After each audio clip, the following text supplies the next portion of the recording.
투자는 돈을 벌기 위해서 하는 겁니다. 내 돈을 잃지 않아야 됩니다. 제일 권하는 거는 사실 개인 투자자들한테는 매매는 거의 제로로 하고 줄이고 정말 양보하더라도 5에서 10%만 하고 저는 최소한 절반 이상은 그러니까 주식 투자 자산에 대한 절반 이상은 반드시 초보자들이 언제 사고 팔아야 하는지 고민될 때 이를 큰 흐름에서는 어떻게 보면 좋은가요?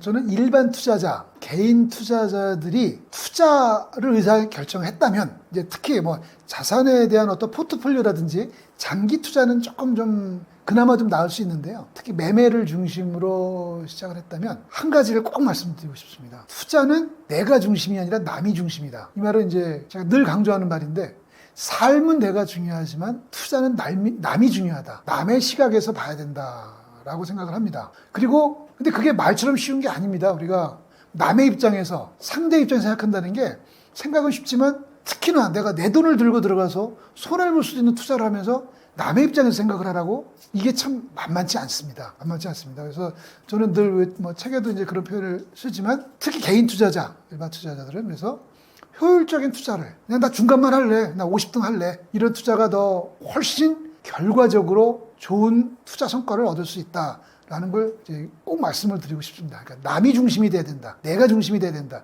내가 옳다, 내 생각대로 간다 이런 생각을 얼마나 줄일 수 있느냐 그게 제일 중요하다고 생각을 합니다. 급등 상황에서 지금 팔아야 하나라는 고민이 생길 때 이런 상황에서 가장 먼저 확인해야 할 신호는 무엇인가요? 이런 얘기들을 많이 합니다. 내가 파는 가격은 제일 싼 가격이고 내가 사는 가격은 제일 높은 가격이다 뭐 이런 얘기들도 하고요. 특히 이제 그 매매 방법 중에 짧게 매매하는 경우에는 아주 원론적으로 우리가 뭐 목표 수익도 해라, 뭐 스탑로스 손실한도도 해라 이러지만 사실 돈을 들고 막장 투자할 때는 반대로 하기가 사실은 쉽습니다. 그래서 여러 가지 얘기를 해도 잘 우리가 와닿지 않습니다. 그래서 제가 인용을 하는 표현이 하나 있습니다.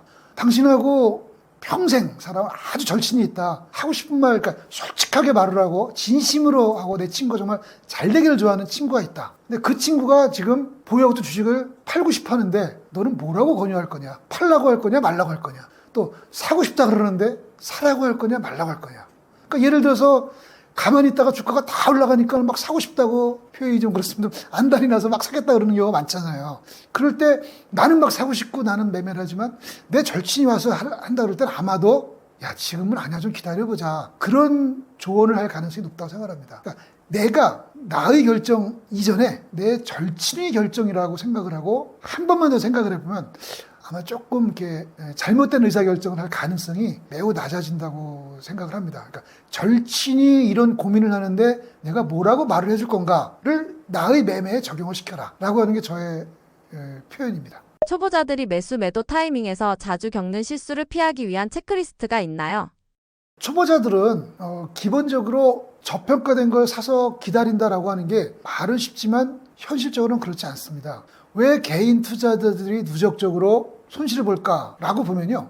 개인 투자자들이 관심을 갖는 건 이미 특정 종목이 시장 대비, 주가지수 대비 좋은 성과를 보이고 있을 때입니다. 시장 대비 좋은 성과를 보이지 않는데 개인 투자자들이 관심을 갖는 일은 많지 않습니다. 친구가 조언을 해줬든 유튜버가 조언을 해줬든 내가 그러니까 일반 투자자들이 관심을 갖고 매입을 하려고 매수를 하려고 보면 항상 단기적으로 상승한 종목입니다. 그래서 그걸 다른 말로 표현하면 뭐냐면요. 항상 아웃퍼폼한 성과가 좋은 종목을 삽니다. 언더퍼폼한 걸 산다, 사고 기다려라 말은 하지만 그런 경우는 사실 많지 않습니다. 아웃퍼폼한 거를 한 번 샀다 파는 거는 뭐 그럴 수 있습니다. 좋은 성과를 낼 수도 있고. 그런데 긴 시간 동안 계속 아웃퍼폼한 걸 사고 팔고 사고 파는데 시장의 평균 수익률을 따라간다는 건 현실적으로 쉽지 않습니다. 또 시장에는 참여자가 딱 셋입니다. 개인 투자자, 기관 투자자, 외국인 투자자. 그 외에는 없습니다. 그런데 외국인 투자자, 기관 투자자는 뭐 배운 게 많다는 중요하지 않을 수 있지만 돈도 많고 시스템도 있고 정보도 많고 그렇지 않습니까? 그런 사람들하고 매매를 해야 돼요. 근데 개인 투자자들이 돈을 번다는 소리는 예를 들어서 개인 투자자들이 전체적으로 돈을 벌었다 라고 하면 외국인들이나 기관이 손해를 봐야 돼요. 그럼 물론 단기적으로 특정 기간에는 그런 결과가 나올 수도 있겠죠. 그렇지만 그런 게 반복된다라고 하면요. 기관 투자자들하고 외국인 투자자들은 짐 쌓이죠. 비싼 연봉 받고 비싼 건물에서 근무하면서 개인 투자자들보다 성과가 낮다? 개인 투자자들은 직장도 다니고 유튜브도 보고 야구도 보는데 개인 투자자들보다 성과가 나쁘다? 그러면 그 사람들은 그만둬야죠, 사실. 제가 좀 역설적인 표현을 썼지만 요는 뭐냐면요. 개인이 시장에서 시장의 평균 수익률 이상의 성과를 낸다는 거는 그러신 분들도 있지만 그 비중이 낮을 수밖에 없습니다. 전체로 볼 때는요. 그리고 돌이켜보면 항상 높은 가격에 사게 되고 또 그 높은 가격에 사는 게 또 특히 뭐 포모라고 하는데 이제 나 지금이라도 사야 돼 뭐 이런 거 지금이라도 팔아야지 이거 휴지될 것 같아 뭐 이런 여러 가지 공포감의 매매를 하게 됩니다. 그래서 이제 그런 것들은 결국 한 발 물러서서 이제 나 중심이 아니라 뭐 타인의 중심이라는 이제 표현도 앞에서 썼지만 결국 시장을 전체적으로 놓고 보면 개인 투자자들은 근본적으로 시장에서 평균 이상의 수익을 내기가 어렵다라는 걸 저는 인정해야 된다고 생각합니다. 그걸 인정하고 그럼에도 불구하고 나는 감수하고 할 거야 라고 하거나 아니면 효율적인 투자를 가야 될 것 같고요. 개인적인 걸 한다면 결국은 이제 짧은 매매를 할 때는 뭐 아주 원론적인 얘기지만 이제 목표 수익과 스탑로스를 정확히 지키는 게 제일 중요한 것 같고요. 그다음에 매매나 이제 포트폴리오는 결국 내가 사고 싶은 거 이런 거보다 시장의 전체적인 흐름이 지금 어떤가. 한국 주식시장이 정말 슈퍼사이클인가 예를 들어서 금이라는 시장이 뭐 어떤가 뭐 이런 걸 보고 자산 배분을 좀 하고 뭐 이러는 이제 결정을 하는 게 중요할 것 같습니다. 다른 사람의 중심에서 하고 그다음에 짧은 매매는 수익 실현, 어떤 목표 수익, 스탑로스의 실행 그런 것들이 제일 중요해 보입니다. ETF를 활용해 상승 초입에 올라타라는 얘기도 있던데 이런 이유와 전략이 있는 건가요? 개인 투자자는요, 앞에서도 잠깐 얘기했지만 우리가 기관 투자자 외국인하고 경쟁을 해야 됩니다. 그런데 본업이 있고 사실 시간이 부족하고요. 공부가 부족할 수밖에 없습니다. 그런데 나는 투자 시장에서 평균 이상의 수익을 얻을 거야 라고 보는 것보단 오히려 투자는 효율적으로 하고 회사 일, 본업을 더 열심히 하는 게 저는 맞다고 봅니다. 그런데 한국 주식시장이 어떤 슈퍼사이클이다. 지금부터 상당 기간 동안 상승할 것이다 라고 보면 거기에 어떤 방법을 참여할 거냐. 가장 유용하고 효율적인 방법이 ETF인 거죠. 그러니까 예를 들어서 시장 전체만 놓고 보면 뭐 우리가 이제 코덱스 200 뭐 이런 게 뜨는데 시장 전체에다 ETF를 할 수 있는 거고요. 또는 나는 그럼에도 불구하고 시장 전체보다는 뭐 특정 산업, 뭐 해서 봐봐 반도체가 됐든 뭐 이런 특정 산업에 대해서 좀 투자하고 싶어 그러면 일단 또 업종별 그리고 또 ETF가 있으니까 그런 부분들을 좀 활용하는 게 저는 가장 효율적이고 현명하다고 생각을 합니다. 개별 종목을 할 수 있는 건 뭐냐면 뭐 예를 들어서 비중을 한 5% 10% 안에서 좀 내가 그래도 한번 테스트 해볼 거야 뭐 이런 정도를 하거나 아니면 전업 투자자 개인들도 전업 투자자가 있지 않습니까? 그렇죠? 내가 따로 직장을 안 다녀 내가 본업에다가 시간을 뺏길 일이 없어 나도 이제 유튜브가 있고 정보가 많으니까 한번 붙어볼래 이러면 저는 뭐 전업 투자자 정도는 개별 종목을 할 수도 있다고 생각을 합니다. 그러나 전업 투자자가 아니라고 하면 개인에게 있어서 가장 유용하고 효율적이고 현명한 투자가 저는 인덱스라고 생각을 합니다. 인덱스는 우리가 아시다시피 일반인들도 잘 아시다시피 특정 종목의 선택을 하는 데서 발생하는 어떤 불확실성 또는 나쁜 결과 이런 걸 피하고자 하는 그런 거고요. 또 우리가 이제 뭐 분할 매매, 적립식 매매 이런 표현을 쓰는데 그런 이런 것들은 매매 시점을 뭐 우리는 항상 잘 맞출 것 같지만 잘 못 맞추기 때문에 이런 매매 시점에 대한 문제를 해결해 주는 게 사실은 분할 매매이고 적립식입니다. 그러면 그 두 가지를 합한다면 개인은 자기의 자산을 확인해보고 내가 주식에다가 어느 정도를 투자할 것인가. 그래서 내 금융자산이 100인데 내가 주식에다가 한 30은 할래. 그러면 그 비율을 좀 감안을 해서 인덱스를 가지고 적립식 매매, 분할 매매 개념으로 접근하는 것이 사실 중장기적으로 보면은 가장 필요하고 합리적이고 효율적이다 이렇게 생각을 합니다. 개인 투자자가 장기적으로 계좌를 지키기 위해 꼭 지켜야 하는 매매 원칙이 있다면 무엇인가요? 제가 이제 제가 사실은 이과입니다. 이과고 제가 과학고라는 데를 나왔습니다. 근데 제 과학고를 나왔다는 의미는 하는 건 뭐냐면 제 나이 때 과학고를 하면 금융 쪽에 있는 사람이 없습니다. 지금은 이제 많이 있습니다만은 없어요. 그러면 얘기를 해보면 결국 항상 돈을 좀 벌고 싶어하고 좋은 종목 없어. 우리는 돈이 생기면 어떤 표현을 쓰냐면 뭘 살까 이렇게 물어봅니다. 어떻게 할까 이렇게 물어보지 않고요. 뭘 살까? 왜냐하면 우리는 무엇인가 자산을 사서 가격이 올라가서 돈을 벌어야 됩니다. 그리고 또 그게 또 투자의 가장 중요한 원칙이고 목표기도 합니다. 그런데 그럼 결국은 투자는 돈을 벌기 위해서 하는 겁니다. 뭐 경험 삼아 하는 거야 뭐 이런 거는 이제 그런 표현이지 돈을 벌기 위한 건데요. 내 돈을 잃지 않아야 됩니다. 제일 권하는 건 사실 개인 투자자들한테는 매매는 거의 제로로 하고 줄이고 정말 양보하더라도 5에서 10%만 하고 저희 투자 정말 시장이 좋다는데 일종 매크로를 좀 보고 나름대로 뭐 유튜브도 좀 보고 뭐 책도 좀 읽고 해서 하는 이런 거를 뭐 한 20-30% 정도 하고 저는 최소한 절반 이상은 그러니까 주식 투자 자산에 대한 절반 이상은 반드시 인덱스 그리고 자산 관리, 포트폴리오 이런 개념으로 좀 봐야 된다고 생각을 하고요. 그다음에 기술적으로 우리가 돈을 잃지 않는 건요. 뭐 제가 몇 번 강조했지만 남의 시각, 다른 사람 입장인 이런 표현을 쓰지만요. 이렇게 저거 합니다. 시세표를 보지 않는 용기. 저는 그게 돈을 잃지 않는 거라고 생각합니다. 특히 개인들은.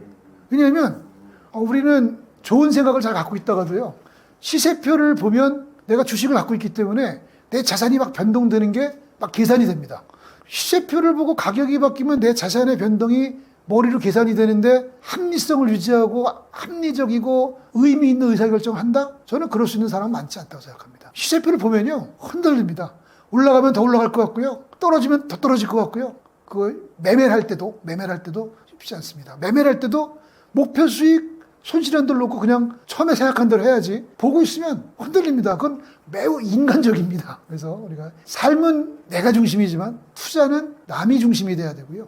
그 다음에 시세표를 보지 않아야 되고요. 그 다음에 자산에서는 많은 비중을 포트폴리오 개념은 매매라기보다는 이제 자산에 비중을 맞춘다는 개념이니까 포트폴리오 개념 또는 매크로를 좀 활용하는 투자의 개념 혹은 이런 걸 중심으로 가져가시는 게 내 돈을 잃지 않는 특히나 이제 긴 시간을 놓고 보면 내 돈을 잃지 않고 그리고 시장을 이기는 것 같고요. 반복적으로 강조하자면 참 마음은 내키지 않지만 우리가 모두가 예를 들어서 뭐 스카이를 갈 수 있는 것도 아니고 모두가 돈을 벌고 모두가 평균 이상의 수익을 얻을 수 없습니다. 그렇지 않습니까? 모두가 평균 이상이라는 건 모순이잖아요. 그렇죠? 평균은 그냥 50%입니다. 그렇죠? 우리가 50%의 등수에 만족하는 그런 투자가 저는 특히 개인들한테는 맞다라고 생각을 합니다. 조선 반도체 2차 전지처럼 변동성이 큰 산업에서 급락이 나올 때 이를 어떻게 해석해야 하나요?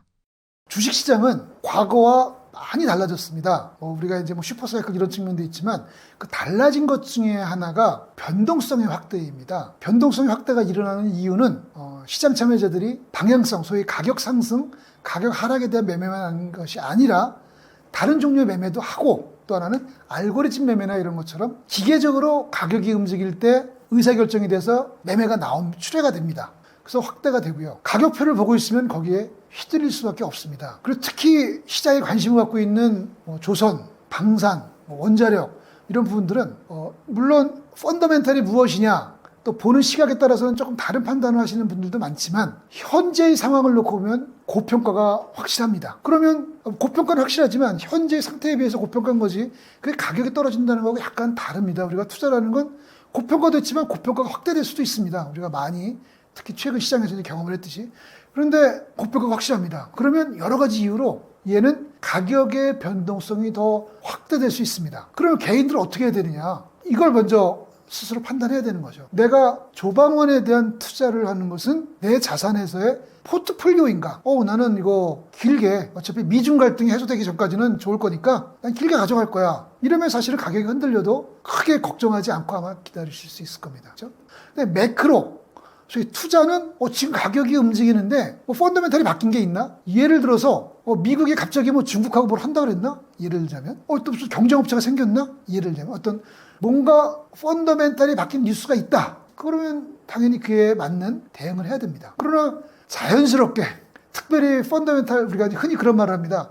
나온 뉴스가 하나도 없는데 이럴 때는 사실은 저는 자연스러운 변동성 확대가 나타나는 국면이라고 봅니다. 그래서 투자 시에는 그렇게 저는 적극적으로 대응할 건 아니라고 생각을 합니다. 물론 2, 3일간 계속 빠진다 그러면 모르긴 몰라도 뭔가 변화가 있으니까 빠지겠죠. 근데 하루 정도 빠지거나 이럴 때 하루 또 하루 반 정도 빠지고 이러는 것들은 펀더멘탈적 요인의 변동이 없음에도 불구하고 나타날 수 있다고 봅니다. 그래서 투자를 하는 경우도 이제 그런 정도까지는 괜찮은데 새로운 뉴스가 있나가 이제 펀더멘탈은 그러니까 중기 투자는 중요한 것 같고요.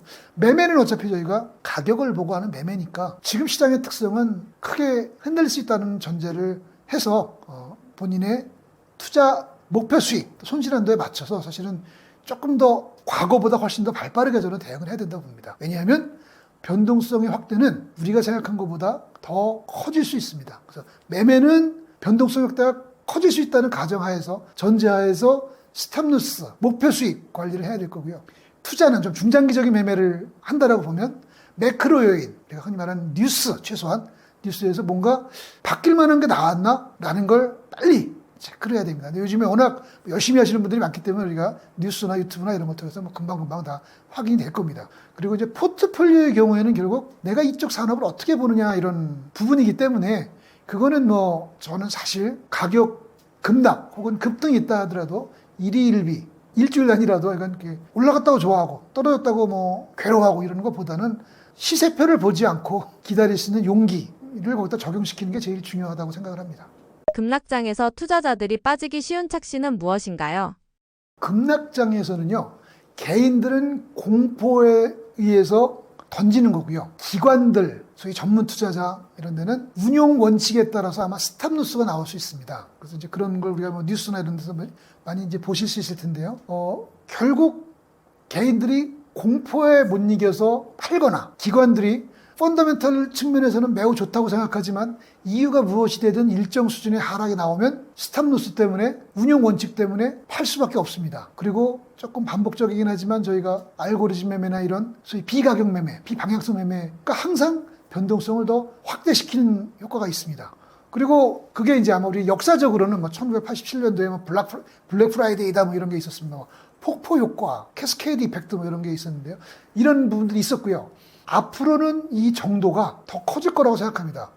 저금리 저성장 시대, 더 안정화되는 시장인 것 같은데 그건 길게 보면 그 말이 맞는데 짧게 보면 더 힘들어진다는 거죠. 그래서 결국은 개인들 입장에서는 사실 대응한다는 게 인지한다는 게 이런 변동성이 더 확대될 수 있구나. 개인들의 공포, 기관들의 스탑루스, 알고리즘 매매, 또 한번 나왔던 변동성 매도 상품의 확대 이런 부분들이 결국은 시장의 변동성을 확대시킬 수 있다는 것을 전제해야 됩니다. 그래서 그럼 개인 투자 나 어떻게 하라는 소리냐 그게. 이래서 내가 이거가 뭐 예를 들자면 뭐 신용을 썼던 이런 또 레버리지가 있는 것이냐 아니면 최소한 그 정도는 아니냐라는 것도 중요할 거고요. 그렇죠. 나의 상황이 중요할 텐데 결국 이게 지금 변동성 때문에 펀더멘탈과는 관계없이 즉 적정 가치보다 훨씬 더 오버슈팅 될 수 있다라는 전제하에서 대응을 해야 된다는 거죠. 그러니까 나 짧게 매매할 거야. 그러면 잘랐다 다시 사는 것도 방법일 거고 야 나는 결국 그걸 맞출 자신이 없으니까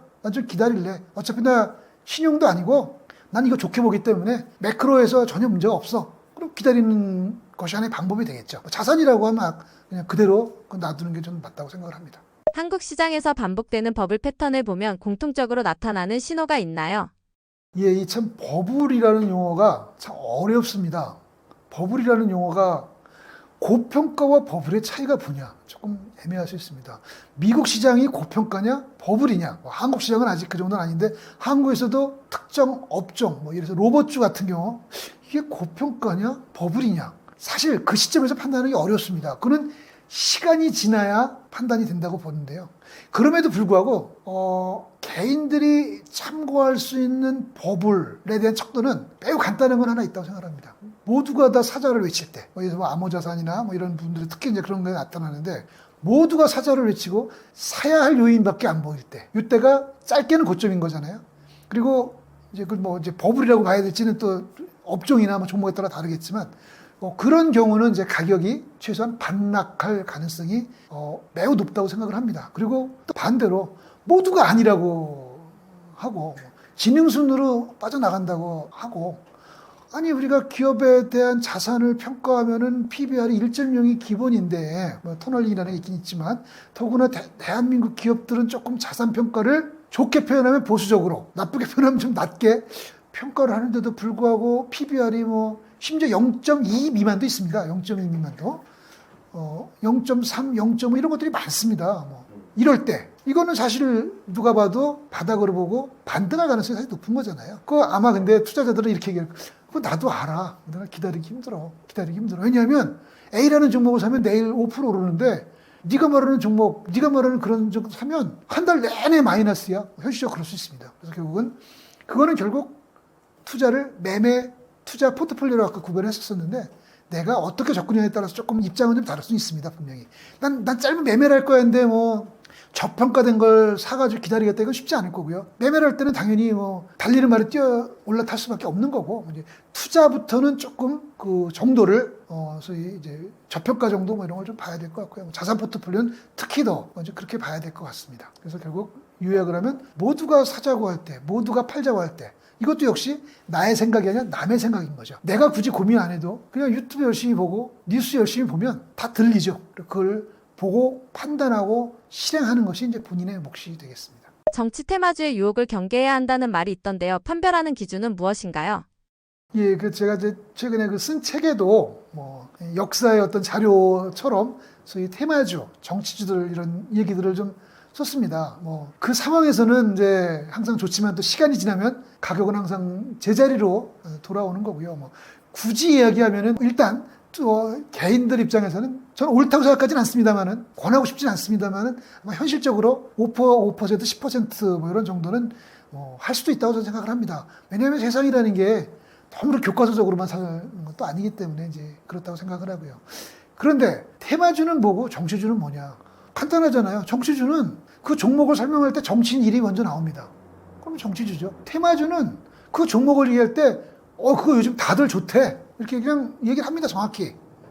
그래서 정말 펀더멘탈로 좋은가? 대부분 경우 테마주는 꿈을 먹죠. 제가 이렇게 얘기를 하고 싶어요. 어떻게 얘기하냐면 시장의 적정퍼가 적정퍼라는 말이 또 사람에 따라 조금 생각을 달리할 수 있습니다만 예를 들어서 최소한 다른 종목들이 일반적으로 12, 12인데 특정 종목은 PER이 120이에요. 이 말의 의미를요 이렇게 해석할 수 있습니다. 시장 참여자들은 평균적으로 이 종목의 수익이 10배가 증가한다고 보는 거예요. 그게 P가 120인 거거든요. 그럼 나는 이 종목을 살 때 야 너희들은 10배만 증가한다고 보냐? 나는 20배 증가한다고 보는데 이러면 사야죠. 그런데 10배 증가한다고 나는 좋아지긴 할 것 같은데 한 4, 5배도 만만치 않은 거 아니야? 그럼 사면 안 되는 거죠. 근데 테마주도 그때는 그 상황에서는 우리가 10배가 아니라 20배, 30배 될 것 같지만 대부분의 테마주는 지나고 나면 증가하지 않거나 증가하더라도 2배, 3배 정도에서 그치죠. 그럼 시장 참여자들은 수익이 어닝이 10배가 늘 거라고 전망을 하고 매매를 했는데 3배가 늘었어요.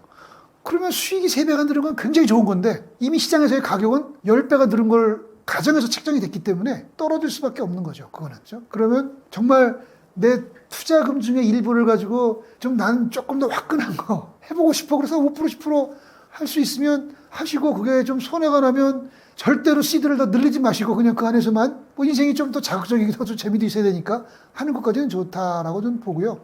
그렇지만 이제 테마주를 볼 때는 그런 위험을 다 알잖아요. 다 알고 있으니까 최소한 내가 스스로 시장에서 평가하는 것보다 더 긍정적인 전망을 하는가. 이건 한번 좀 생각을 해보고 매매를 하시기를 권합니다. 변동성이 큰 시기에 투자자가 해야 할 가장 중요한 건 무엇인가요? 저는 이제 투자자, 특히 일반 투자자, 개인 투자자들은요, 두 가지인 것 같아요. 하나는 이제 소중한 나의 돈을 투자하는데 내 시각이 아니라 남의 시각으로 볼 수 있는가가 참 말처럼 쉽진 않습니다. 근데 이제 그게 중요한 것 같고 또 하나 중요한 건 가격만 보고 하는 매매, 가격만 이야기하는 매매. 이거는 개인 투자자들이 지양해야 되는 아주 중요한 거라고 생각합니다. 사실 많은 사람들이 저도 뭐 제 주위에도 많이 있습니다만 이렇게 이야기하면 그거예요. 야, 옛날에 5만 전자였는데 지금 10만 전자 됐어. 20만 전자 간다는데 거기서 끝이에요. 야, 어느 증권사가 14만 전자라는데 거기서 끝이에요. 왜? 뭐 고민 뭐 이런 게 물론 있겠지만 본인들은 그런 걸 잘 이야기하지 않습니다. 그래서 개인들은 그 부분을 나는 혹시 소중한 나의 돈을 투자하는데 가격만 이야기하고 있지는 않나? 그러니까 출발할 때는 그렇게 가격만 이야기하는 투자를 혹은 매매를 하면 안 된다고 생각을 하고요.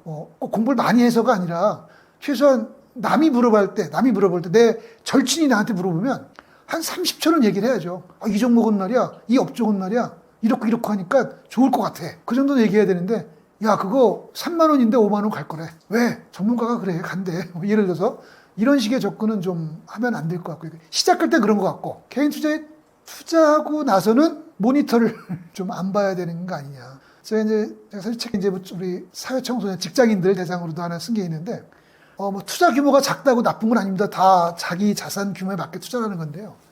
예를 들어서 내가 주식에다가 500만 원을 투자를 했어요. 연봉은 4천만 원인데 500만 원 투자를 했어요.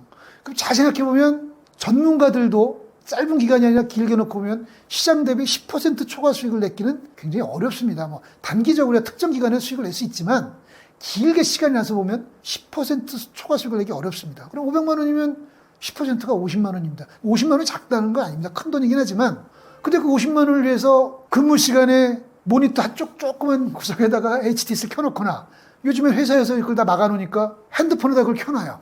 그리고 업무를 하면서 틈틈이 모니터를 보고 핸드폰을 본단 말이에요. 이게 맞는 건가? 그러니까 첫째는 그렇게 한다고 해서 성과가 좋아지지 않는다라는 게 중요한 거고요. 그렇게 해도 보지 마라가 아니라 그렇게 한다고 성과가 좋아지면 뭐 보라고 권하겠는데 그렇게 본다고 성과가 좋아지지 않습니다. 그렇죠? 그건 누구도 알아요.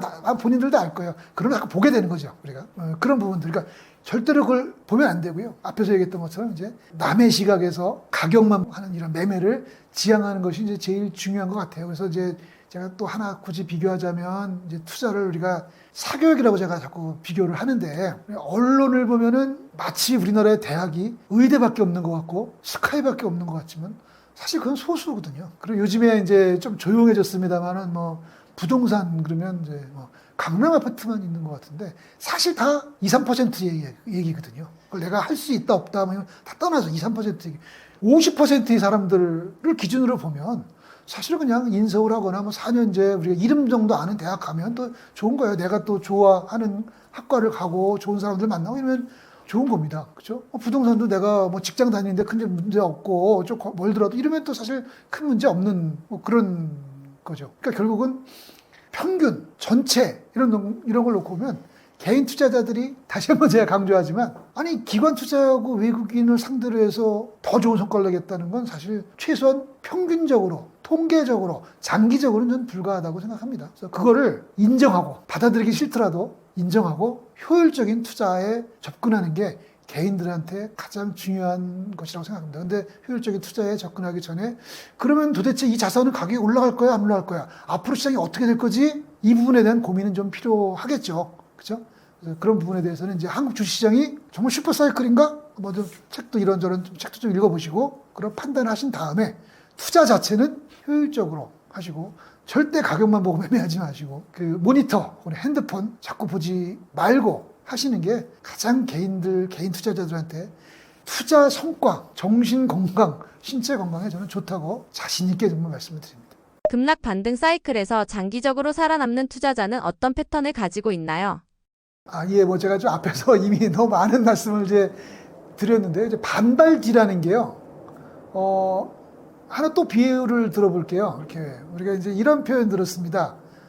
젊은 사람은 뭐 남사친, 여사친으로 잘 지냅니다. 그런데 반발 앞으로 가서 야 우리 사귀자라고 그 이후에는 사귈 수도 있지만 그동안의 좋은 관계가 끊어질 가능성도 매우 큽니다. 그게 뭐냐면 세상 일이라는 게 반발 앞으로 가면 지금 상태하고 많이 다릅니다. 또 마찬가지로 반발 뒤로 가도 마찬가지입니다. 투자는 그런 측면에서 꼭 반발 뒤로 가보자. 뭐 반발 앞으로 가서 나는 시장을 다 이해하고 공부하고 뭐 난 적극적으로 대응하고 떼돈을 벌고 뭐 급하게 돈을 벌고 자산을 불릴 거야 라는 생각보다 좀 현실을 좀 인정하고 우리가 현실을 인정한다는 의미는 나는 일반 투자자다. 나는 본업에 열심히 해야 되고 나는 넷플릭스 좀 봐야 돼. 야구 경기를 좀 봐야 돼. 그걸 좀 인정하고 생각해보세요. 직장생활 열심히 하는데 출퇴근하면서 넷플릭스 보고 집에 와서 자야 되는데 언제 투자 공부하고 언제 시황 따라가고 하겠어요. 짧게는 되죠. 의욕이 있을 때 짧게는 되는데 조금 하다 보면은 세상이 나를 이렇게 항상 도와주지는 않거든요.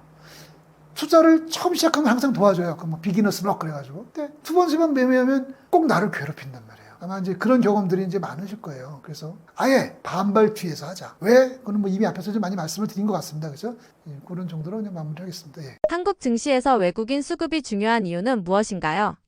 한국 주식시장을 보면요. 외국인들이 참 매매하기 쉽겠다 이런 생각을 많이 합니다. 그래서 한번 좀 비유를 하자면 우리가 어떤 자영업을 할 때 가게를 내려고 그러면 여기 상권이 어떻고 뭐 여기 장사가 좀 될까 이런 분석을 해야 되는데 대형 백화점이 들어설 때는 오히려 어느 땅이 쌀까 이것만 분석하면 될 수도 있습니다. 이거는 뭐냐면 백화점을 만들어 놓으면 수요가 생긴다는 거죠.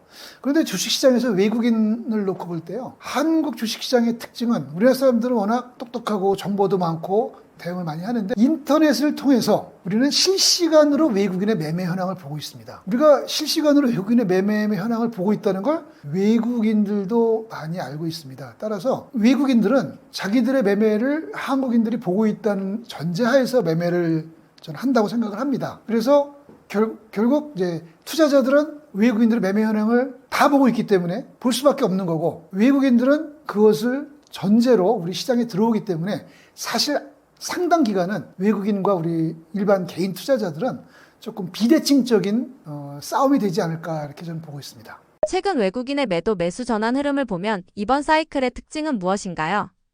이번 사이클의 특징, 2번이라고 볼 수 있을지 모르겠는데, 저는 현실적으로는 우리가 외국인들의 매매를 마치 외국인들의 주식 매매는 방향성 투자야, 이렇게 생각을 합니다.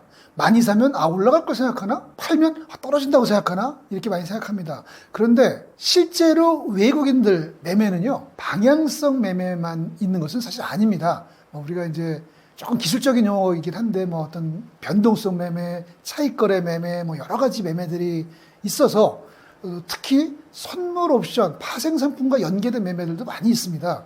따라서 외국인들의 매매가 꼭 방향성 매매는 아닙니다. 무슨 소리냐면, 예를 들어서 한국의 주가 지수가 상승을 하면요, 외국인들은 일정 부분을 무조건 매도합니다. 무조건입니다. 왜 무조건입니까? 일정 부분은 파생결합증권에 대한 해지를 하기 때문에, 주가지수 상품 파생결합증권에 대한 해지를 하려면 주가가 오르면 무조건 팝니다. 주가가 떨어지면 무조건 삽니다. 그래서 이제 이런 그 지표가 외국인들의 매매의 매수 매도 물량이 안 중요하다 할 수는 없습니다. 왜냐하면 시장 참여자들이 모두 보니까. 그러나 꼭 그렇게 방향성 매매는 아닐 수 있다, 이런 부분을 좀 이해를 하는 게 중요한 것 같고요. 또 외국인들 입장에서는 아마 한국 시장을 볼 때는 이렇게 가정을 해볼 수 있습니다. 내가 유럽의 매니저라면, 내가 남미의 매니저라면 한국 시장, 그리고 아시아 시장 중에서 한국을 택하는 것인데 제일 중요한 게 뭘까? 그럼 정치 문제, 남북 문제, 또 결국 우리나라의 산업 중에서 가장 중요하게 보는 게 아마 반도체일 수밖에 없을 테니까. 그리고 또 다 연계가 되어 있습니다만 이제 미중 갈등, 이런 부분들에 대한 문제라고 보여지고요. 아마 외국인들 시각에서는 이 중에서 제가 보기엔 정치 문제나 남북 문제에 대해서, 뒤에 두 가지는 좀 그렇지만 정치 문제나 어떤 남북 문제에 대해서는 예전과는 좀 다른 국면이다라고 보고 좀 들어온다고 생각을 하고요. 그 다음에 외국인들의 매매는 방향성보다 아닌 매매가 점점 더 늘어나고 있다는 걸 우리 투자자들이 인지를 해야 됩니다. 그래서 외국인들의 매매를 보되 너무 거기에만 치중을 할 필요는 없다, 이렇게 말씀을 드리고 싶습니다. 외국인 매도가 이어질 때 투자자들은 흔들리기 쉬운데 이런 상황을 어떤 기준으로 해석하시나요? 예, 그래서 결국은 조금만 예를 하나만 들면요, 우리가 일반적으로 투자라는 용어로 하나를 뭉뚱그리는데 잘 생각해보면 주식 투자를 세 가지로 나눌 수 있습니다. 하나는 매매, 트레이딩, 가격만 보고 하는 매매가 있을 수 있고요. 하나는 소위 가치를 보고 최소한 두세 달이라도 지금 저평가된 종목을 사서 좀 기다릴 수 있고요. 또 하나는 포트폴리오 또는 자산 배분, 이런 표현을 쓰는데요. 내 자산이 100이 있는데 이 중에 주식을 한 20 정도를 편입을 할 거야, 이런 식으로 할 수 있습니다. 그런데 자산 배분 이럴 때는 아마 외국인 매매나 이런 부분에 대해서 크게 신경을 안 쓸 것 같은데, 결국 개인들이 신경을 쓰는 건 아마 매매, 소위 단기 매매, 가격을 보고 나는 가격 변동에 따라 수익을 얻을 거야 라고 매매를 할 때는 외국인의 매매가 중요할 수밖에 없습니다. 그런데 이때 꼭 기억하셔야 될 게, 이제 외국인 매매는 꼭 방향성 매매만이 아니다라는 말씀을 한번 드렸고요. 거기에다 그러면 방향성 매매가 아닌 매매들, 그럼 어떤 특징이 있나라고 할 때요, 이런 특징이 있습니다. 여러분들 이제 많이 들어보시는 용어 중에 알고리즘 매매, 시스템 매매, 무슨 이런 AI 매매 이런 게 있는데요. 약간 모델이나 이런 것들에 조금씩의 차이가 있을 수 있겠지만 가장 기본적인 건 내려가면 팔고 올라가면 삽니다. 가장 기본적인 건. 아닌 모델도 있겠지만 일반적으로는. 그래서 과거에 비해서 주식시장의 변동성이 확대됩니다. 왜? 내려가면 팔고 올라가면 사는 매매가 점점 더 많아지기 때문에. 그러면 투자나 포트폴리오를 구성해가지고 어떤 주식에 대하는 사람들은 좀 다르지만, 매매를 하는 경우에는 한번 가격이 짧게라도 방향을 잡으면 좀 많이 움직일 수다, 이렇게 생각할 수 있기 때문에, 또 그렇게 예상할 수 있기 때문에 자신의 어떤 목표 수익 혹은 스탑로스를 감안해가지고 조금 더 대응을 해야 될 거고요. 꼭 기억해야 될 게, 시장에 커버드 코리아 이런 걸 포함해서 변동성 매매 상품도 많고, 움직임은 변동성은 앞으로도 점점 더 커질 것이다. 따라서 한번 빠지면 조금 더 빠지고 올라가면 조금 더 올라갈 수 있다라는 걸 염두에 두고 매매를 하는 게 좋을 것 같습니다. 외국인이 다시 한국 주식을 사들이는 귀환 신호는 어떤 지표에서 가장 먼저 보이나요? 우리가 이제 외국인들이 한국 주식을 사는 걸 뭐 여러 가지로 뭐 반도체 뭐 또 경우에 따라서는 뭐 환율 뭐 AI 뭐 다 연결시킬 수 있고 아마 그렇게 설명도 많이 할 거고요. 한국의 PBR이 워낙 낮다 보니까 해외 IB들도 그러니까 투자은행들도 뭐 2026년 주가 지수에 대해서 상당히 높게 뭐 7,500 뭐 심지어 조건부로 뭐 8천 뭐 이런 얘기들도 이제 하고 있습니다. 그런데 저는 이제 뭐 그런 일반적인 얘기에 대해서도 다 동의를 하고요. 외국인들이 본 지표, 어떤 금융 지표도 중요하지만 저는 뭐 어떤 면에서는 센티멘탈일 수도 있겠지만 한국의 어떤 정치적 안정, 이에 따라서 투자 대상, 또 거래 상대방으로서의 어떤 안정성에 대한 높아진 것이 외국인들이 한국으로 다시 귀환하는 하나 중요한 계기가 되지 않았나라고 생각을 하고요. 저는 이미 언론에서도 한두 번 나왔지만 일본이 2012년에서부터 2020년까지 소위 우리가 많이 들어본 아베노믹스 하면서 이제 주가 지수가 니케이 225가 이제 10,000 이하에서 사실 40,000까지 4배가 올라왔습니다. 그런데 혹시 들으시는 분들 중에 일본 산업이 뭐 특별히 경쟁력이 있는 게 있을까요? 뭐 반도체, 뭐 예를 들어서 뭐 전기차, 태양광, 뭐 특별히 뭐 2차 전지 특별히 없습니다. 근데 그동안 올라온 게 결국은 저는 또 정책적 의지라고 저는 해석을 하고 싶습니다.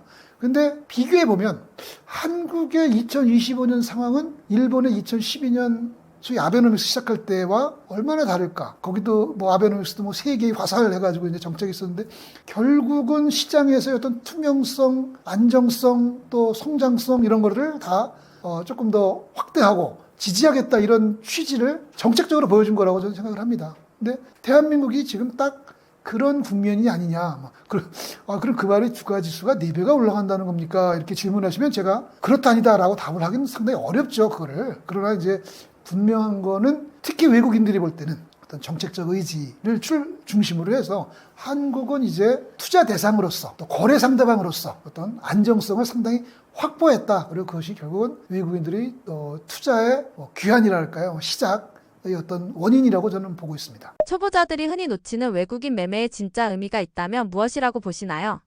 앞에서도 한번 말씀을 드렸는데요. 외국인들의 매매가 가격의 상승 혹은 가격의 하락만 예상하고 하는 매매는 아닙니다. 물론 또 아주 원론적으로 외국인이 한 명도 아닙니다. 그렇죠? 외국인들은 수많은 외국인이고 그 합계로 나오는 겁니다. 그래서 아주 짧은 간단한 예를 들면요. 예를 들어서 인덱스 차익 거래, 프로그램 매매 이런 거 얘기할 때는요. 외국인들은 가격의 방향이 아니라 선물 가격이 현물 지수와 얼마나 차이가 있느냐 이런 걸 이용해서 예를 들어서 주식을 6천억을 사고 6천억에 해당하는 주가지 선물을 매도합니다. 이럴 때 우리가 주가지 주식을 6천억을 샀어 라고 하면서 한국 시장이 올라갈 것 같네 라고 하는 매매는 아닙니다. 유사하게 이와 관련된 또 다양한 또 매매들까지 있는데 확실한 것은 외국인들의 매매는 가격의 방향성만 보고 하는 매매는 아니다. 또 하나 소위 AI 이런 알고리즘 매매 이런 대부분의 매매들은 가격이 올라가면 사고 떨어지면 파는 소위 그 움직임의 변동성을 확대시키는 요인이 있습니다. 그리고 하나 더 추가하면요. 세상은 주식시장은 참 얄궂습니다. 무슨 말이냐면요. 우리나라에서 굉장히 많이 팔린 상품이 커버드콜 상품입니다. 커버드콜 상품은 주가 지수의 변동성이 작은 게 정확히 표현하면 작아지는 것이 좋습니다. 그게 커버드콜은 변동성을 매도한 것이기 때문에 작아지는 게 좋습니다. 그런데 변동성이 작아지는 게 좋은 포지션이 많다는 걸 다 알겠죠. 시장 참여자들은. 외국인도 알고 기관 투자자들도 알고 다 압니다. 그러면 이 시장이라고 하는 것은요. 상당히 큰 규모의 정해진 룰에 따라서 매매하는 상품이 있어요. 그러면 그 상품이 안정적으로 돈을 벌 수 있도록 도와줄까요? 오히려 그 반대의 가능성이 큽니다. 제가 사실 커버드콜 상품이 많다는 걸 보고 한번 이제 기고를 한번 한 적이 있는데 커버드콜 상품이 메이저 운용사들한테서 너무 많이 나왔다. 그래서 제가 그때 어떤 표현을 썼냐면, 이게 어떤 방법으로 저 상품 투자자들을 괴롭힐까? 저야 뭐 괴롭힐 힘이 없지만, 시장은 항상 그런 방향으로 움직이더라고요. 그래서 최근에 주식시장이 급하게 올라오고 또 급하게 빠지고, 일간 변동성이 되게 큽니다. 이런 것들이 사실은 변동성 매도 상품들이 많아져서 그것에 대해서 시장이 대응을 하고 활용을 하는 이런 측면이라고 봅니다. 그래서 이제 좀 더 합치면 이제 외국인들의 매매는 꼭 방향성만을 보는 건 아니다. 그리고 또 알고리즘 매매나 이런 것들은 사실은 변동성을 좀 확대시킨다. 그다음에 시장에 더구나 변동성 매도 상품이 많기 때문에 향후에도 변동성이 확대되는 지수의 움직임을 보일 가능성은 굉장히 높다. 지수의 변동성이 안정적으로 될 거다라고 저는 생각하지 않습니다. 외국인들이 한국 주식을 더 사게 되려면 어떤 점들이 좋아져야 한다고 보시나요? 이건 아주 답은 정해져 있다고 생각을 합니다. 우리가 펀더멘털 기업의 실적 이런 아주 원론적인 얘기들도 있지만 저는 한국 시장이 신뢰가 부족한 것은 결국 비슷한 맥락이긴 한데 두 가지가 하나일 수도 있습니다만 이제 대주주들에 대한 어떤 특혜, 일종의 특혜, 그 다음에 주가 조작, 소위 장난하는 사람들에 대한 솜방망이 처벌, 이 두 가지가 굉장히 크다고 생각을 합니다. 11월 달에도 좀 나온 뉴스를 보고 저도 약간 좀 놀란 부분도 있는데 어쨌든 한국 주식시장에 대한 참여자들은 그것을 하나의 현상으로 받아들입니다. 그런데 2025년에 이제 새로운 정부는 주식시장에서 그런 부분을 줄이겠다. 소액 투자자들도 좀 보호하고 대주주들의 장난도 좀 막고 그다음에 주가 조작에 대해서는 엄단을 하고 하면서 이제 구체적으로 여러 가지 말들을 많이 했습니다. 이런 부분들이 립 서비스가 아니라 구체적인 정책으로 실행이 되고 아주 조심스러운 말이지만 저는 주가 조작을 한 사람들에 대해서 아니라 실제로 엄벌을 한번 처하면 본보기가 되든 저는 사실은 이제 이런 부분들이 한국 주식시장도 이제 조금 더 공정한 시장이 돼가고 있구나라는 판단이 될 것 같고요. 외국인들도 저는 물론 환율이든 기업 실적이나 이런 지표들, 금융 지표들 당연히 보겠지만 그런 부분들이 제일 중요할 것 같습니다. 만약에 저희가 유럽이나 남미의 그 CIO라고 생각을 하면 사실 그 지표도 보겠지만 그 정부의 어떤 의지라든지 저 시장의 특성을 보지 않겠습니까? 그런 부분에서 말이 아니라 립서비스가 아니라 이것이 실행이 되는 그런 것들이 얼마나 빨리, 얼마나 많이, 얼마나 의미 있게 실행이 되느냐가 결국 한국 주가 지수를 얼마나 빨리, 얼마나 많이, 얼마나 의미 있게 높일 수 있을까라는 거하고 직결된다고 생각을 합니다. 한국 시장이 저평가되어 있다는 분석이 많은데 이를 보여주는 지표에는 어떤 것들이 있나요? 예, 우리가 이제 주식시장을 평가할 때 여러 가지를 볼 수가 있는데요. 이제 언론이나 우리 많은 전문가들이 이야기하시는 이제 PER, PBR 이런 것들이 이제 우리가 많이 저평가됐다고 확인할 수가 있고요. 숫자로도 확인할 수가 있는데요. 저는 이제 그런 어떤 정량적인 것만큼 더 중요한 거는 어떤 신뢰의 문제다. 그래서 우리가 잘 기억을 해보면 2024년 말 때 아주 그 신뢰의 낮은 수준이 극에 달해서 우리가 지능순으로 먼저 한국 주식시장을 탈출한다 이런 얘기가 있었습니다. 이제 그런 것들을 우리 시장이 저평가되었다라고 판단하는 그런 지표가 될 것 같습니다. 한국 시장의 저평가가 점차 해소되는 흐름이 언급되는데 저평가 해소의 출발점은 어디에서 보시나요? 한국 시장이 2025년에 아주 큰 전환기를 저는 맞았다고 생각을 합니다. 그것은 우리가 이제 경제를 볼 때 경제가 우리가 인정을 하든 인정을 하지 않든 정부가 상당히 주도적인 역할을 합니다. 또 정책이 중요한 역할을 하고요. 그런데 2025년에 이제 정부가 드디어 주식시장에 대해서 의지를 보이기 시작했습니다. 그래서 저는 의지를 보여줬는데 이것들이 이제 실행이 되기까지는 조금 시간이 걸릴 수 있지만 정부가 주식시장의 어떤 필요성 또 주가의 어떤 상승 필요성이나 가능성에 대해서 언급을 하는 거 그 자체가 상당히 우리 시장에 대한 어떤 그 전환점의 계기가 된다고 생각을 하고요. 이제 그것을 예를 들어서 우리가 우리의 눈이 아니라 해외의 전문가, 투자 전문가 눈. 그러니까 예를 들자면 내가 유럽에 있는 연기금 매니저다. 그러면 한국 주식시장을 어떻게 바라볼까? 2024년까지 한국 주식시장과 2025년부터의 한국 주식시장은 여러 가지가 다를 거라고 생각을 합니다. 정상화 국면의 초입을 보는 핵심 신호는 무엇인가요? 금방도 말씀을 드렸다시피 이제 우리나라 주식시장이 2025년부터 소위 정상화, 이 정상화라는 측면은 뭐냐면 가장 직관적으로 이야기하는 좀 밸류에이션에 대해서 상대적으로 특별히 저평가되진 않는 정도. 이게 저는 정상화라고 생각을 합니다. 그래서 이제 우리 언론이나 이런 데서 많이 언급이 되고 있는 PBR, 예를 들어서 PBR 이런 걸 보더라도 우리 시장 전체의 PBR도 우리는 사실 1.0, 뭐 지금 이제 주가가 한 4,000포인트까지 올라오면서 뭐 1.2, 1.3 이야기하지만 사실 미국은 이제 5가 넘고 뭐 선진국이나 일반적인 시장도 2.0에서 3.0 정도의 PBR을 보이고 있습니다. 전체적으로. 그런 부분이 기본적으로 우리 시장 전체가 저평가됐다 이렇게 볼 수 있고요. 개별적인 종목은 뭐 혹시 뭐 조금 이렇게 검색을 해보시면 한국거래소 홈페이지에서 다 거래가 검색이 다 되는데요. 개별 기업은 사실 40~50%의 종목이 PBR이 1.0 미만이고요. 그 다음에 뭐 0.3 이하도 많이 있고요. 한번 이제 이 정부에서 이런 표현을 한 적이 있었습니다. 뭐 0.3, 그러니까 PBR이 0.3 이하이면 뭐 M&A를 하거나 뭐 좀 다른 방법을 좀 취해야 되지 않느냐 뭐 이런 얘기를 했는데 그런 것만 보더라도 이게 일반적 수준까지만 올라온다면 이것이 이제 바로 정상화라고 볼 수 있을 것 같고요. 책에서 말한 한국 주식 슈퍼사이클의 시작을 뒷받침하는 산업적 근거는 어떤 것들이 있나요?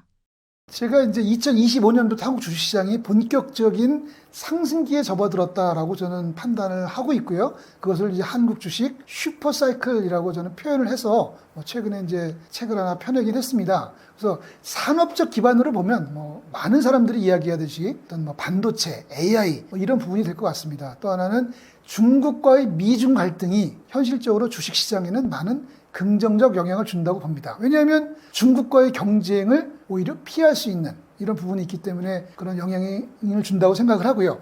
저는 이제 그 산업적 기반만큼이나 중요한 것이 한국 주식시장을 슈퍼사이클의 초기라고 보는 중요한 것은요.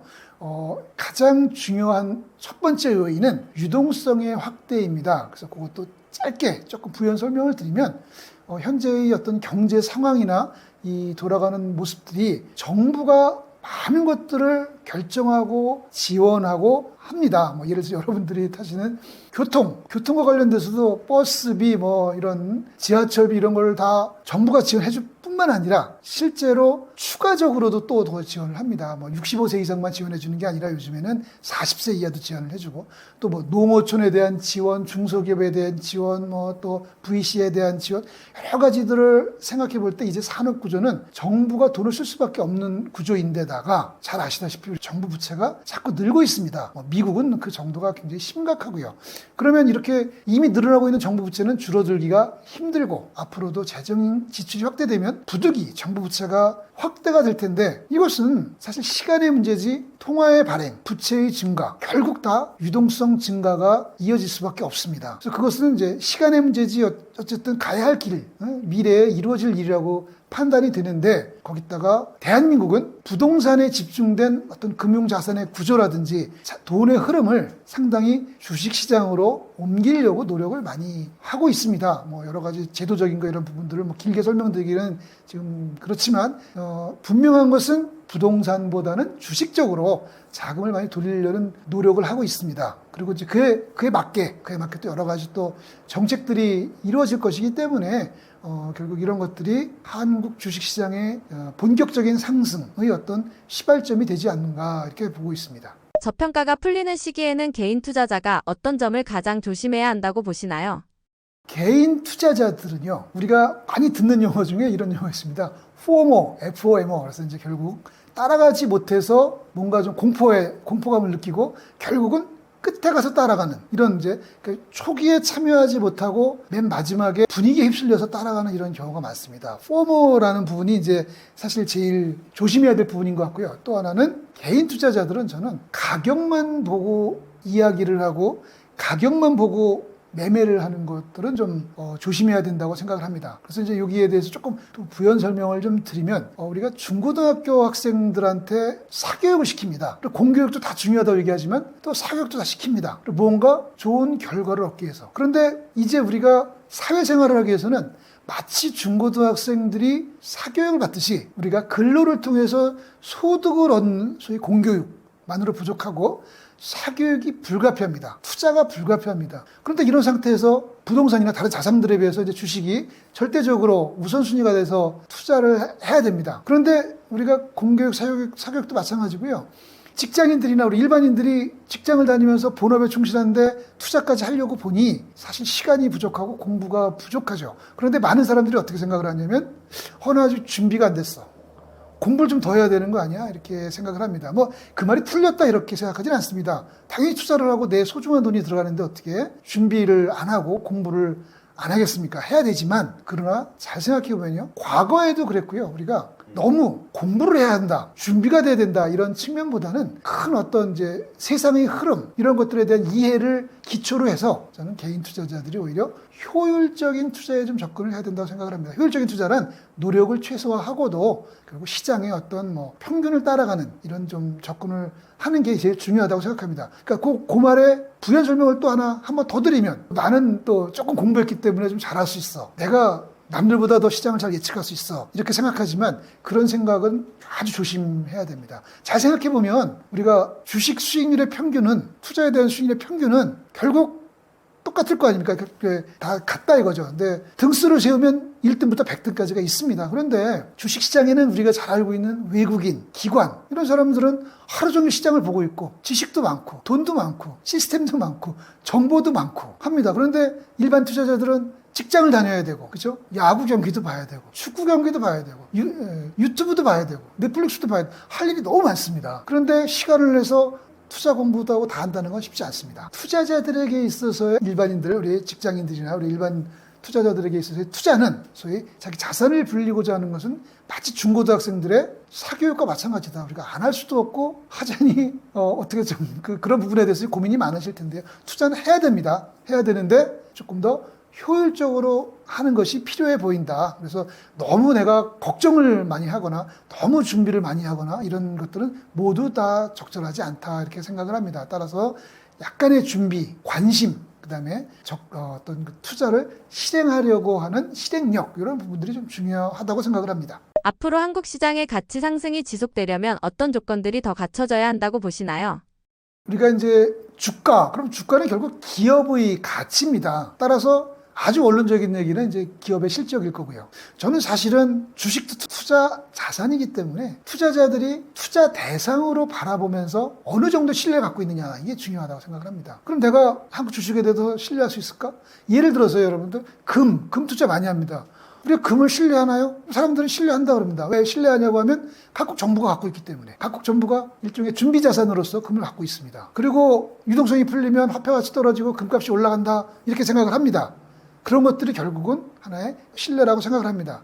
그런데 한국 주식은 최소한 2024년까지는 신뢰가 적었다. 그래서 그것을 제가 조금 더 디테일한 구체적인 예로 한국 주식은 우리가 터널링이라는 게 있었습니다. 대주주에게 이익이 조금 집중되고 대주주가 지분에 비해서 훨씬 더 많은 가치를 가져가고 또 경우에 따라서는 주가 조작이 이루어지고 합하면 개인 투자자들은 멀쩡하게 투자했는데 적절한 결과를 얻지 못하는 신뢰할 수 없는 대상이었습니다. 그러나 이제 2025년부터는 정책적으로 그런 부분들에 대해서 보완하겠다라고 하는 의지를 보이고 있기 때문에 이것이 어느 정도 실행이 되느냐가 굉장히 중요하다고 생각을 합니다. 그래서 딱 짧게 얘기하면 주식과 관련돼서 죄를 지으면 책임을 져야 됩니다. 그런데 우리나라는 사실 그렇지 않았습니다. 죄를 지면 책임을 물을 거야 그랬는데 끝에 가서는 묻지 않았습니다. 이런 부분들이 어느 정도나 실행이 되느냐가 저는 사실 주식시장이 본격적 상승을 하기 위한 어떤 필요 조건이라고 생각을 하고요. 그 다음에 이제 우리가 많이 하고 있는 지표로서는 퍼도 중요하지만 저는 PBR 기준에서 이게 최소한 글로벌 마켓들하고 다른 나라 시장들하고 눈높이가 맞아질 거고 또 항상 시장이라는 것은 우리가 또 신뢰할 수 있는 시장이 되면 글로벌 평균 이상으로 또 갈 수도 있기 때문에 이제 그런 부분들을 감안하면 다음 달, 그 다음 달 이런 건 모르겠지만 우리가 아마 2, 3년만 놓고 보더라도 사실은 지금과는 지수가 좀 다른 수준으로 가지 않겠느냐 이렇게 판단을 합니다. 투자자들을 위한 한 말씀 부탁드립니다.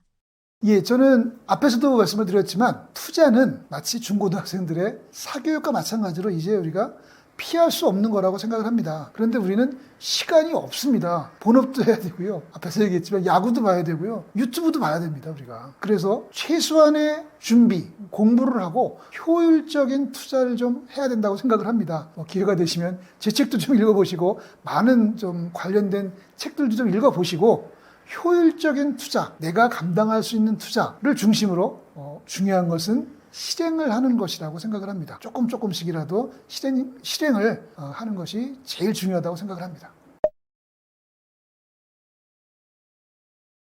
예, 안녕하세요. 저는 신동국이라고 합니다. 지금은 대학교에서 또 투자와 관련된 강의를 하고 책을 열심히 쓰고 있습니다.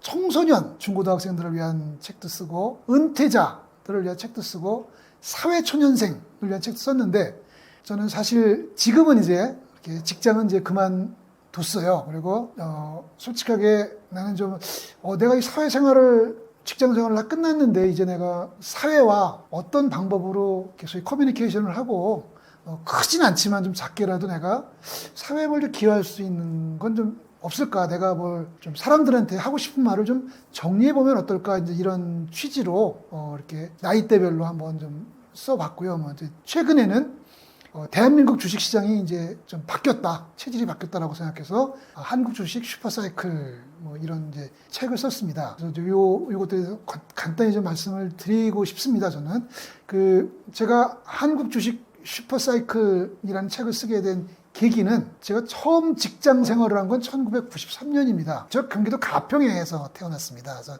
중학교까지 학교 다니다가 기회가 돼서 이제 과학고라는 데를 내가 일기로 다니고 카이스트에서 공부를 했는데 지금은 이제 좀 달라졌지만 그때는 금융을 하는 사람들이 별로 없었고 이제 금융을 결국 전공을 하고 파생상품을 전공을 하고 이제 그걸 직업으로 살게 되면서 사람들이 생각보다 깊이 관심을 갖고 있거나 이제 이렇지 않구나라는 생각을 해서 제가 2001년도에 어떤 책을 썼었냐면요. 지금은 절판돼서 아마 2부근이 있는 것 같긴 한데 책을 썼냐면 선물 투자 관련된 책을 썼었어요. 어떤 책 제목이 큰 돈 없이 목돈 만드는 선물 투자. 나는 어떤 취지를 썼냐면 이 파생상품 선물은 1,000만 원만 있어도 1억 원어치 투자하는 효과를 낼 수 있구나. 그래서 내가 비록 자금이 부족하더라도 조금 이걸 활용하면 효율적인 투자가 가능하겠구나 라고 생각해서 그 책을 썼어요. 그리고 그 책에서도 계속 강조한 게 잦은 매매는 가격을 보고는 매매는 이길 수가 없다. 버텨낼 수가 없다. 따라서 매매 횟수를 줄이고 선물을 이용해서 효율적으로 적은 돈 투자를 하자. 이렇게 해서 그 책을 썼는데 책 제목 때문에 선물 매매 많이 해서 돈을 벌라는 소리구나. 이렇게들 많이 좀 보셨던 것 같아요.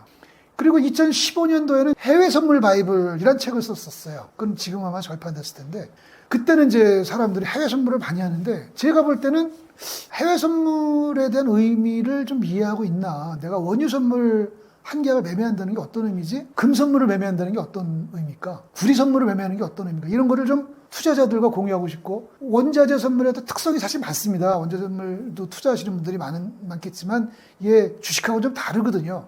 그래서 그런 부분들을 좀 설명해 주려고 책을 썼어요. 그러다가 2017년도에는 제가 암호자산을 이제 알게 됐고 그래서 그 당시에 2017년에 비트코인 ETF를 만듭시다라는 조건으로 제가 사실은 회사를 옮겼어요. 다 참 개인적으로는 좀 아쉬운 기억들이지만 그래서 저는 2017년도부터 이런 것들을 펀드를 만들어서 우리 일반 투자자들한테 제공을 하면 좋겠다라고 해서 사실 저는 블랙락보다 훨씬 더 먼저 그걸 시도를 했는데 이제 금융투자업자 소위 금융기관들이 이제 그런 업무를 못하게 해서 제가 그걸 못하고 개인적으로만 이제 접근을 했습니다. 그리고 좀 시간이 이제 많이 지나고 금융권에 있다 보니까 이제 조금 일은 퇴직을 하고 나서 사람들한테 좀 어떤 좀 기여를 좀 할 수 있을까 이런 생각을 하다가 학교 강의는 이제 계속 했고요. 그래서 청소년들에게 학교 공부하고 사교육 학원 다니냐고 바쁜 청소년들에게 경제에 대해서 어떻게 바라보아야 할지 한번 좀 정리해보자. 그래서 한번 좀 책을 썼고요. 제가 이제 은퇴자이기 때문에 은퇴를 하고 직장을 그만둔 사람들한테 내가 어떤 이야기를 해줄 수 있을까? 그걸 정리해서 한번 제가 반은퇴라는 사실 책을 썼었고요. 그리고 사회초년생들이 사실 안 배우잖아요. 우리가 대학교에서도 안 배우고 막연하고 사회 나오니까 들어갈 돈은 많은데 고비용 사회라서 어떻게 해야 되지? 너무 고민들이 많았나요. 사실 저의 아이들도 지금 30 전후입니다. 31, 28입니다. 그래서 우리 아이들하고 이야기를 하면서 생각했던 것들을 많이 정리를 해서 사회초년생들에게 자산관리 이런 책을 썼습니다. 인터넷에서 제 이름을 검색하면 다 나옵니다. 쓰고 나서 이제 올해 이제 2025년에 들어서서는 한국 주식을 보면서 제가 어떤 생각을 했냐면 내가 느꼈던 2000년대 초반, 그러니까 1990년대, 2000년대까지 느꼈던 부동산 시장, 또 2017년도, 18년도, 19년도에 느꼈던 암호자산 시장, 이거의 반복.